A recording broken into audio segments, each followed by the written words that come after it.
La chute de Jérusalem, l'événement qui a transformé le christianisme à jamais. Imaginez un ciel qui se fissure, des hauteurs qui prêtent leur ombre à ceux qui ne devraient pas descendre, et une promesse faite en secret qui deviendra le ferment d'une corruption si vaste qu'elle forcera le ciel à intervenir. C'est dans ces images anciennes, brutales, symboliques, que commence notre récit, non pour nous perdre dans la fantaisie, mais pour reconnaître un motif récurrent. Lorsque la création bascule vers l'orgueil et la violence, Dieu opère une réponse qui recompose le monde. Avant d'entrer dans l'histoire de Jérusalem, laissez-moi peindre ce prélude.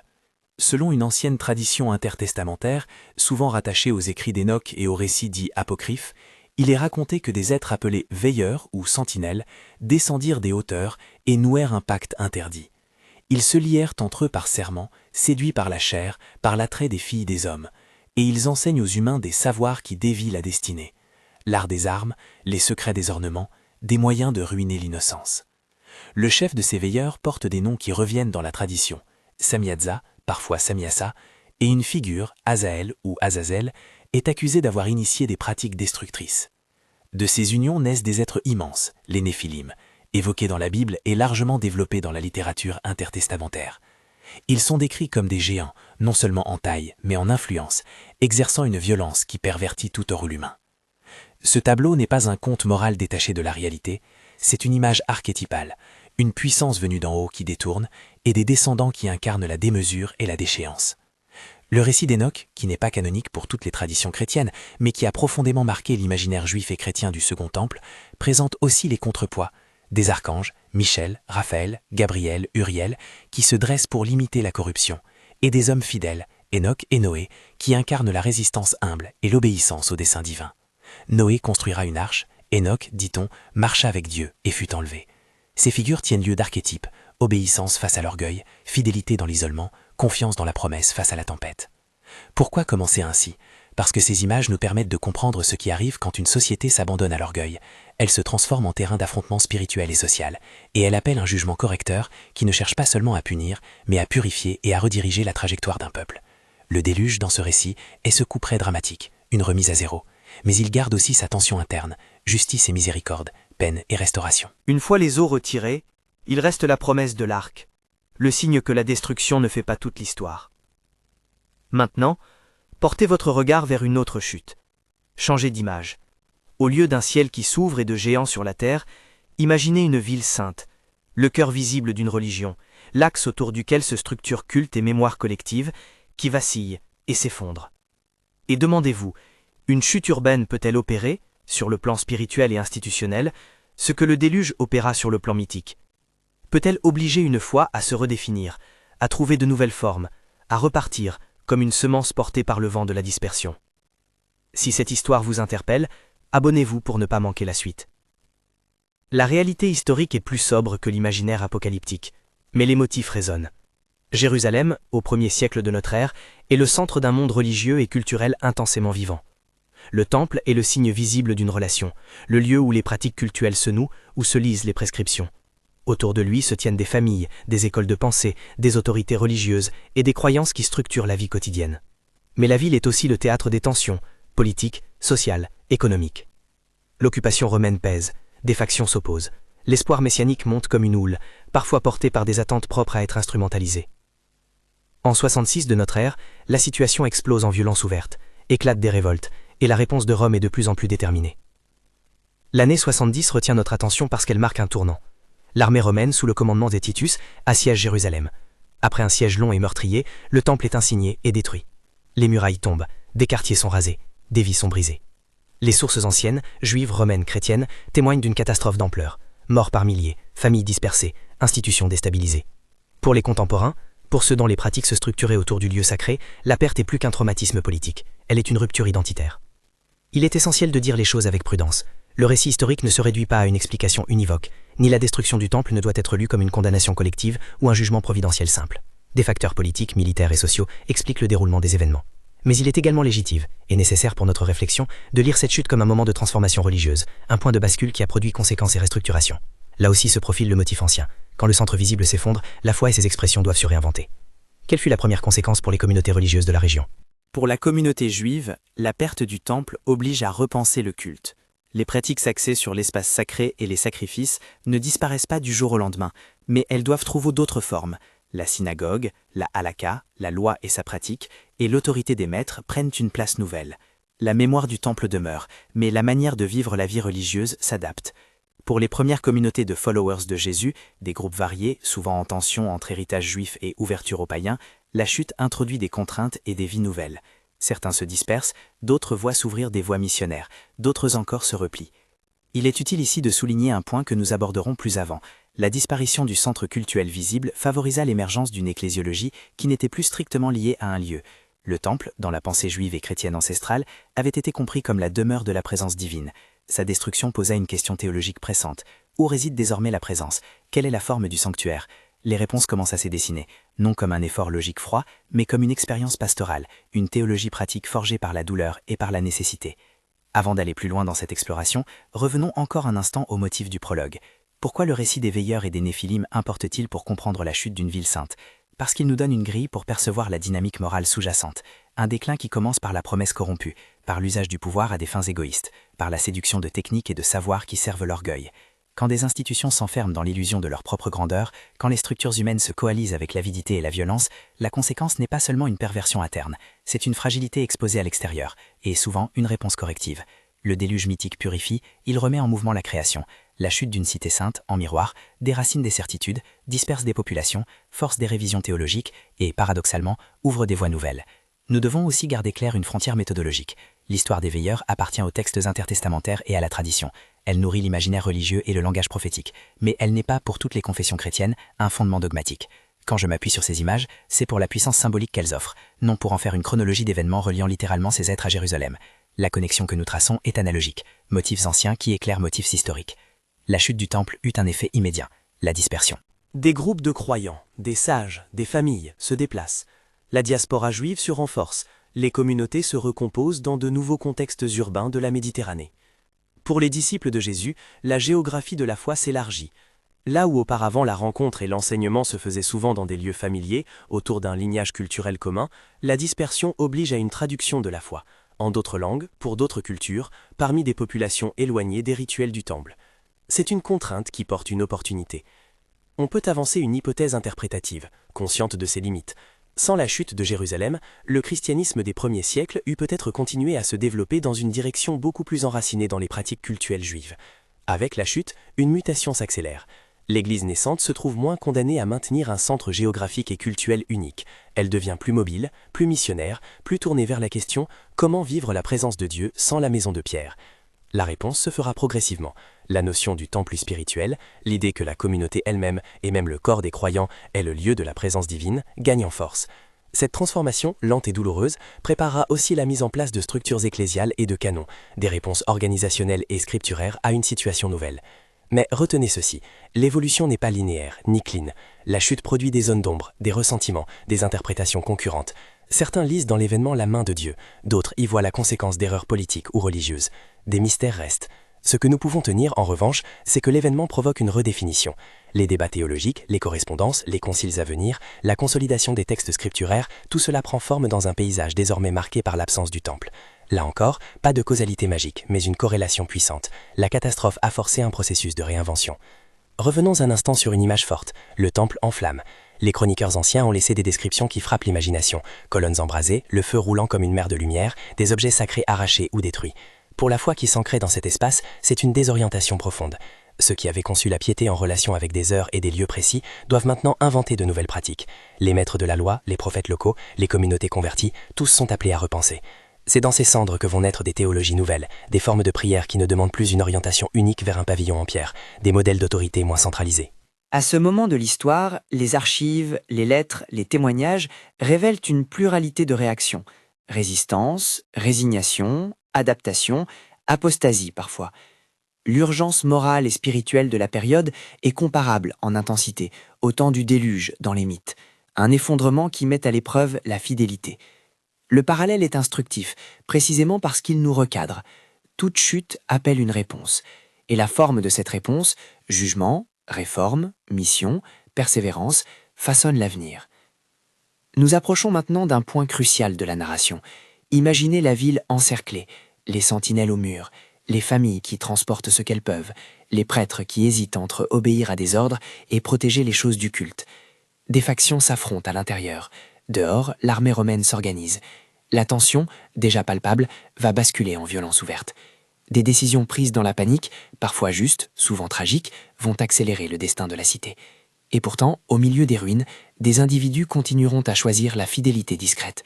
Une femme qui cache un rouleau, un groupe qui se rassemble pour prier loin des ruines, un voyageur qui porte un fragment de tradition dans une langue nouvelle. C'est ici que nous devons suspendre notre récit, non par manque de courage, mais parce que la suite exige que nous regardions de près les conséquences, non seulement matérielles, mais spirituelles.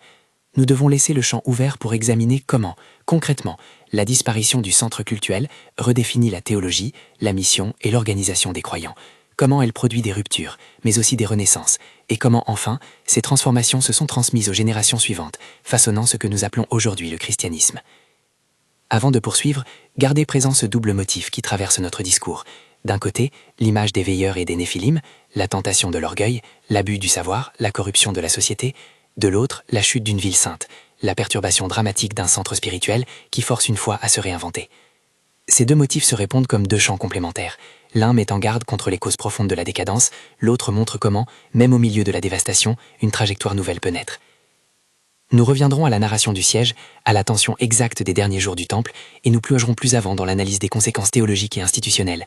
Mais pour l'instant, imaginez les flammes, le peuple dispersé, et, au loin, des chemins qui partent vers la Méditerranée, vers l'Asie mineure, vers Rome même. Imaginez des communautés qui, privées de leurs repères matériels, se retrouvent obligées de clarifier. Qu'est-ce qui fait l'Église? Qu'est-ce qui rend une vie religieuse authentique quand les rites centraux sont arrachés? Ces questions, pressantes et parfois déchirantes, vont produire des réponses qui auront l'écho que nous connaissons aujourd'hui. Et tandis que la ville s'éteint dans la fume, souvenez-vous du signe après le déluge, l'arc. La destruction n'est pas la dernière parole de l'histoire divine. La chute appelle une promesse, et notre tâche, en tant qu'auditeurs et chercheurs, est de discerner comment la promesse s'est frayée un chemin à travers les décombres. Mais cela demande du temps et de la patience, et c'est précisément ce que nous allons explorer maintenant, en descendant parmi les témoins et les textes, en écoutant les voix qui se relèvent, et en suivant les sentiers par lesquels la foi s'est mise à marcher autrement. Nous allons maintenant descendre parmi les témoins et les textes, écouter ceux qui, au lendemain des ruines, ont tenté de dire ce que signifiait continuer à croire. Après la fumée et les décombres, la première tâche des hommes et des femmes de foi fut de tenir la mémoire, non pour s'enfermer dans le passé, mais pour en tirer des ressources de vie. Les rouleaux, les lettres, les récits oraux circulèrent. Les disciples portèrent des fragments de pratique et des paroles de maître comme des braises vivantes, prêtes à ranimer des communautés dans des paysages nouveaux. Imaginez ces corridors du temps, des caravanes qui transportent des objets sacrés polis par les larmes, des voyageurs qui traduisent des prières en d'autres langues, des assemblées qui se rassemblent dans des maisons étroites, autour d'un repas qui devient sacrement. Là où jadis l'orientation se faisait vers un bâtiment, on apprend à se reconnaître les uns les autres comme lieu de la présence. Ce mouvement n'a pas été instantané, il fut tâtonnant, polémique, parfois douloureux, mais il contient une transformation essentielle, la sanctification du corps et de la communauté comme nouveau temple. Pour comprendre cela, il faut saisir comment la théologie mûrit sous la pression des événements. Avant la chute, beaucoup comprenaient la présence de Dieu liée à l'espace sacré, au temple, au rite. Après la chute, la question théologique se posa frontalement. Si la demeure visible a disparu, où et comment Dieu habite-t-il? Les réponses se construisirent en couches. Dans des lettres qui circulèrent entre communautés, dans des homélies, dans des actes de charité, il se développa une conviction croissante. La présence de Dieu se manifeste désormais par l'esprit qui habite les croyants et par la vie partagée de la communauté. Ce n'était pas une substitution abstraite, c'était une expérience vécue. Le baptême, le repas fraternel, la proclamation de la parole devint des yeux où la présence se vérifiait. Ainsi, l'idée d'un sanctuaire mobile, un temple qui n'est pas en pierre mais en personne, gagne en visibilité. Ce glissement a aussi des conséquences pratiques. Quand le culte n'est plus centré sur un autel localisé, les formes de la foi se déplacent. L'enseignement se dépouille progressivement de sa dépendance au calendrier cultuel du temple. La prière se réoriente. La pratique de la miséricorde devient elle-même liturgie. Des évêques, des presbytres et des diacres émergent comme figures d'ordre et de soins pour des communautés disséminées. Ces offices ne sont pas inventés ex nihilo, ils naissent de la nécessité, garder l'unité, protéger l'enseignement, organiser l'aide. C'est dans cette réorganisation pratique que l'on peut discerner une part de la transformation à jamais. L'Église devient une institution capable d'habiter l'espace mondial, de traverser frontières et cultures, non plus liée à une géographie sacrée unique. Il convient ici d'être prudent sur la causalité exacte. La destruction du temple n'explique pas seule la formation du catholicisme primitif, la mise en place des structures ecclésiales ou la fixation d'un canon scripturaire. Il existe une constellation de facteurs, politiques, sociaux, théologiques, qui convergent. Néanmoins, le détriment d'un centre cultuel a joué, de manière significative, un rôle d'accélérateur. Sans ce choc, certains doutes et des besoins qui se manifestaient déjà auraient pu rester latents plus longtemps. La crise oblige à répondre vite, et ces réponses forgent des habitudes institutionnelles et doctrinales qui, peu à peu, deviennent durables. Sur le plan scripturaire et liturgique, la chute favorisa une relecture des Écritures. Les textes se trouvèrent réinterprétés hors du cadre du temple de Pierre, pour devenir des guides de vie pour des communautés dispersées. Les prophéties, les récits, les psaumes furent relus à la lumière d'un présent bouleversé. Les images de sanctuaire se transfèrent vers la figure du Christ et vers le corps croyant. Il se développa en parallèle une attention croissante à la transmission écrite. Lettres pastorales, évangiles, récits apostoliques se répandirent, cherchant à fixer des normes, à canaliser les pratiques, à garder la mémoire intacte. À long terme, ces efforts contribuèrent à la formation d'un corpus scripturaire qui offrirait une base commune à des communautés éloignées. Ne minimisons pas non plus l'effet sur la dynamique missionnaire. Là où la centralité du temple imposait un horizon local, la dispersion propulse des croyants vers l'extérieur. Les réseaux marchands, les villes nouvelles de la Méditerranée, les routes romaines deviennent des voies d'annonce. La prédication ne se contente plus d'être circulaire, elle devient expansive. L'attention se porte vers la façon d'annoncer le message à des peuples divers, avec d'autres coutumes, d'autres langues. Ce défi missionnaire pousse à repenser le contenu même de l'annonce. Quels éléments du judaïsme ritualiste sont essentiels et lesquels sont contingents? Comment articuler la foi en Jésus de Nazareth à des mentalités grecques ou latines? Ces questions ne trouvent pas de solution rapide, mais le contexte post-70 accélère l'irrigation d'idées nouvelles et de pratiques adaptatives. Parallèlement, les communautés juives elles-mêmes entrent dans une période de reconstruction théologique institutionnelle. Le rabbinat et la synagogue gagnent en centralité comme mode de préservation de la loi et de la vie communautaire. L'étude, l'observance et la transmission deviennent des moyens de survie spirituelle. Là encore, la chute ne signifie pas une disparition du judaïsme. Au contraire, elle stimule une forme de résilience transformée, une reconfiguration qui assurera la continuité d'un peuple et d'une foi en dehors du centre sacramentel perdu. Il est essentiel de ne pas opposer ces trajectoires comme rivales. Elles représentent plutôt des réponses différentes à une même crise historique.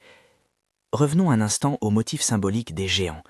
Si dans l'imaginaire ancien, des êtres colossaux incarnaient la démesure et la violence, l'époque post-jérusalémite nous apprend que les géants prennent aussi des formes institutionnelles et idéologiques. Système de pouvoir qui asservissent, théologie qui idolâtre la proximité au centre sacré, pratiques cultuelles qui sacrifient la compassion à la routine. La chute de Jérusalem révèle que, quand le lieu sacré est instrumentalisé par l'orgueil, la corruption et la politique, la fragilité peut s'exposer au travers de fissures que des forces exploitent. La leçon n'est pas d'accabler, mais d'alerter. Le pouvoir religio-politique n'est jamais neutre, il est susceptible de s'inventer des idoles, même sous le couvert du sacré. Le tournant théologique majeur, cependant, fut peut-être la croissance d'une christologie et d'une pneumatologie qui déplacent le centre de gravité de la présence divine. Dire que le Christ devient le temple ou que l'Esprit habite dans les croyants, c'est rendre compte d'une expérience nouvelle de sanctification. Cela change la façon dont on imagine la médiation, la prière, la justice. L'attention se déplace vers la mission sociale. Prendre soin des pauvres, accueillir l'étranger, protéger l'orphelin sont des formes concrètes où se vérifie la présence de Dieu. En d'autres termes, la théologie devient plus incarnée dans des actes de justice et de miséricorde et moins dépendante d'un lieu unique. Cette transformation comporte aussi des risques. L'autorité peut se bureaucratiser, les structures peuvent devenir oppressives, une nouvelle sédimentation de privilèges peut surgir. La chute ne promet pas automatiquement une humanité renouvelée, elle ouvre la possibilité d'un renouveau qui doit être choisi et défendu. D'où l'importance des modèles de fidélité. Figures comme Enoch et Noé évoqués plus tôt restent des archétypes de l'obéissance petite mais constante. David, Josué et ceux qui affrontèrent des géants dans la tradition biblique nous rappellent que la lutte contre la démesure est un combat à la fois spirituel et concret. Au fil des siècles, l'impact de la chute se lit dans des lignes diverses. L'expansion missionnaire du christianisme vers l'Europe et l'Afrique du Nord, la constitution de communautés ecclésiales locales, la fixation progressive d'un corpus de textes et de rites, la montée en puissance d'instances d'autorité ecclésiale. Les conciles et les structures hiérarchiques que nous connaissons plus tard ont leurs racines dans ces premières réponses à la dispersion. Là encore, prudence, rien de tout cela n'est strictement ou mécaniquement déterminé par la destruction de Jérusalem, mais la rupture a agi comme une pomme de friction qui a allumé des feux multiples. Nous devons maintenant rapprocher ceci de notre époque et demander quels sont les géants qui menacent aujourd'hui la vie spirituelle des communautés. Le terme peut sembler grandiloquent, mais il demeure utile. Les géants modernes prennent la forme d'idéologies totalisantes, qu'elles se réclament du marché, de l'État ou de la pure technocratie, qui promettent sécurité et sens en échange d'un oubli de la justice et de la miséricorde. Ils prennent la forme d'une religion domestiquée, consentant aux pouvoirs établis, ou d'un individualisme spirituel qui isole la foi dans la sphère privée. Ils peuvent être aussi plus silencieux, l'avidité qui rend indifférent, l'orgueil religieux qui méprise le faible, le culte du succès qui transforme la foi en marche vers la reconnaissance sociale. Affronter ces géants exige des réponses concrètes et radicalement simples. D'abord, la conversion du cœur, renoncer à l'orgueil et pratiquer l'humilité. Simple à dire, souvent difficile à vivre. Ensuite, la vie communautaire. Le temple de pierre perdue nous a appris que la présence s'éprouve dans la densité des relations. Refaire des lieux où se pratique la confession, la bonté, la solidarité, l'entraide matérielle et spirituelle. Troisièmement, l'épreuve des paroles. Pratiquer une lecture des textes qui soit à la fois fidèle et créative, capable de parler aux circonstances nouvelles sans trahir la substance. Enfin, l'engagement public. La foi qui se replie sur elle-même court le risque d'être cooptée. La foi qui se mêle aux détresses humaines devient prophétique. Quels gestes concrets cela implique-t-il pour vous, pour moi, pour nos assemblées? Lire avec d'autres, prier pour les opprimés, apprendre à dénoncer les idoles contemporaines, l'argent, la renommée, le confort, quand elles réclament notre loyauté. Soutenir l'éducation théologique pour que la réflexion chrétienne ne dépende pas seulement d'émotions, mais aussi de racines scripturaires et d'un esprit critique. Cultiver l'hospitalité pour que le sanctuaire soit toujours une maison ouverte. Ces pratiques ne promettent pas une route aisée, mais elles incarnent une fidélité qui peut résister aux pressions. Revenons à l'image de l'arc après le déluge. Cette image nous dit quelque chose d'essentiel. La destruction n'épuise pas le dessein de la miséricorde. La promesse suit la catastrophe. Après la chute de Jérusalem, l'histoire n'a pas cessé. Elle a pris d'autres formes. Ce que nous voyons à la longue n'est pas simplement la persistance d'une institution, mais une capacité à transformer la douleur en mission. La foi, quand elle reste vivante, réinvente ses moyens pour être témoin. Il est sain aussi d'admettre les ombres. La nouvelle forme ecclésiale a parfois trahi son appel. Pouvoir, exclusion, intolérance ont émergé à certains moments, l'Église a péché. Reconnaître ces échecs est partie intégrante de la fidélité. Le repentir communautaire ouvre à la restauration et empêche que nous idolâtrions des structures qui devaient servir l'Évangile. Ainsi, la leçon finale n'est pas que la chute légitime tout ce qui suit, mais que la vigilance et la conversion sont toujours nécessaires. Avant de conclure, posons une question simple. Qu'est-ce qui, dans votre vie ou dans votre communauté, ressemble à un géant? Est-ce une idéologie qui réduit l'homme à une fonction? Est-ce une institution qui confond pouvoir et sainteté? Est-ce une pratique religieuse qui oublie les pauvres? Identifiez-le, nommez-le, et ensuite engagez-vous à faire un geste concret contre lui, un acte de justice, une parole de vérité, une renonciation à un confort coupable.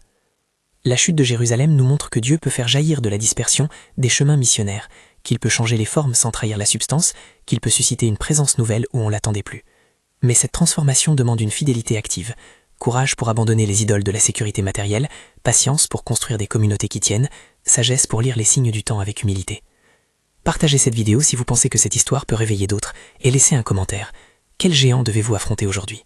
Que votre regard soit tourné vers la promesse et non seulement vers la ruine, que votre cœur se prépare à la persévérance et non à la capitulation.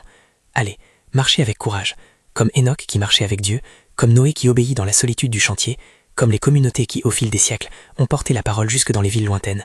Votre fidélité peut être la semence d'un renouveau. Que la paix accompagne vos pas et que la mémoire des pierres brûlées soit pour vous le lieu d'une espérance renouvelée.